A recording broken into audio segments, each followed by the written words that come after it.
This is TUXX here. This is a video for Cabo 50 owners. I had people tell me you can actually just kind of make your own Cabo 50 air filter in some scooters. You can just put like foam in there or something. That's not the case. I wanted to show this because I've never been able to find a good video just showing what it looks like. So this is ordered from Lance Motorsports, and this is the exact correct air filter. And we'll open this up here. It was kind of expensive. It was like about $65, I think. And shipping was like $15, even though they sent it in like a $6 priority envelope. Shame on them. But anyway, guys, this is the actual part. You can see this is kind of a specialized part. There's all the information you can see. And again, this came right from Lance Motorsports. So this is definitely the correct one.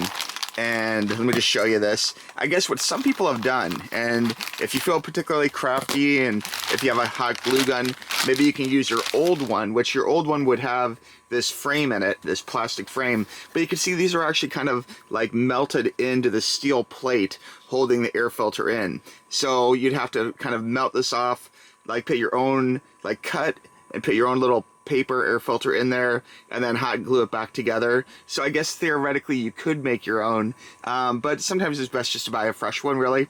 These should be changed every now and then. A lot of people get a scooter and they'll leave this in for a really long time, you know, and just kind of forget about it. But it really does help. You know, it's a delicate blend of, you know, air, spark, and gasoline to make the engine work properly. So without the air element, it does kind of screw up that equation, you know. So anyway, guys, just wanted to show this to you real quick. And we'll go ahead and we'll put this in, and I'll show you how easy it is. We have the new air filter, and we're gonna go ahead and stick it in here. First thing you have to do, very simple, is a lot of screws. I think it's about 1, 2, 3, 4, 5, 7 or 8 screws here around the perimeter of the air filter box. We're gonna go ahead and remove those screws, and then we'll go ahead and stick the new filter in. I'll show you the old filter too, just as an example. As always, when you're removing screws like this, make sure you have a place to put them, a little cup or bag.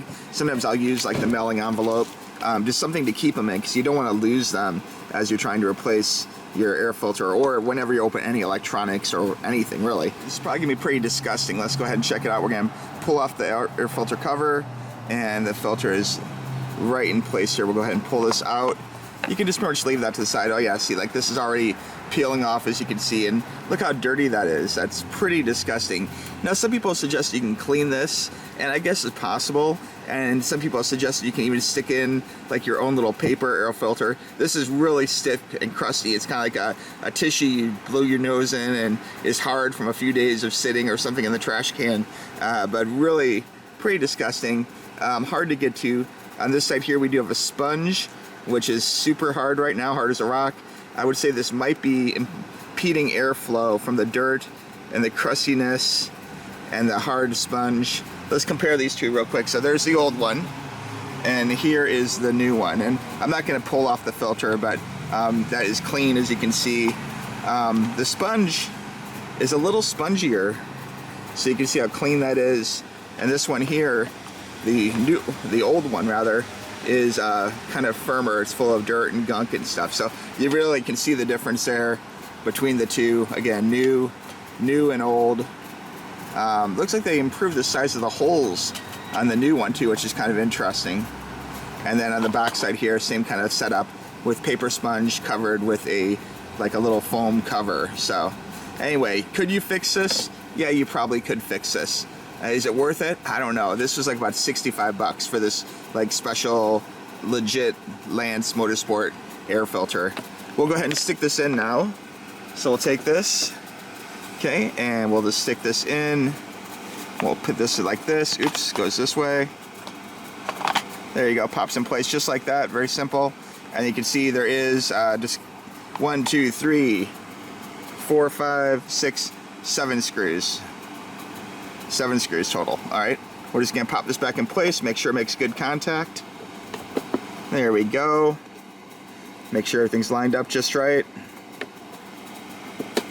There we are, and now it is. Now we're just gonna go ahead and take the screws from our little bag here and screw it back together. Now this can be kind of a messy job. Cleaning off the air filter before you do this might prevent like some dust and debris on your hands. So that might be a little pro tip. And some people ask me, like, why even do this? Like, why not just have the dealership do it or whatever? And I do take this to the dealership for some things, but the air filter, they're going to jack the price up from 65 to 100 something, and then they're going to charge you labor, and it can be easily done. There's no excuse for not doing this yourself, okay? So that's it, guys. I just want to show you real quick. Piece of cake, easy to install, and you can do it yourself. You can do it, all right? All right, thanks, friends. We'll talk to you soon. If you have any Lance questions, reach out to me, tuxtoys@gmail.com. Bye-bye. There you have it, guys. The job is done. It's running. It was easy to install. Again, really no excuse for not doing this yourself. It's about 65 bucks. And could you fix this old one?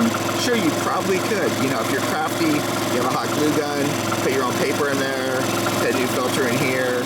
All right, so there you have it. We went ahead and installed a Lance Cabo 50 air filter, and again, it's pretty easy to install. The trickiest part about it is the fact it comes in this rather unique proprietary frame, you know, and you could theoretically again reuse this frame and make your own, but again, I'm just kind of electing to go ahead and, you know, get a fresh one. One thing that was pointed out was on the side here, you can actually touch the paper. So I guess if you really felt like you wanted to, you may theoretically be able to pull out the old paper from underneath here and shove in a size to fit one here. But if you do that, you're gonna have to, it's gonna have to be looser, and air can get around it and stuff can get into your engine, and it's a whole problem, you know. So you probably don't want that, you know, type of possibility for your cylinder. So anyway, guys, this is what it looks like again, and real easy, and you can get this directly from Lance Motorsport. Thanks for watching. We'll talk to you soon. Bye bye.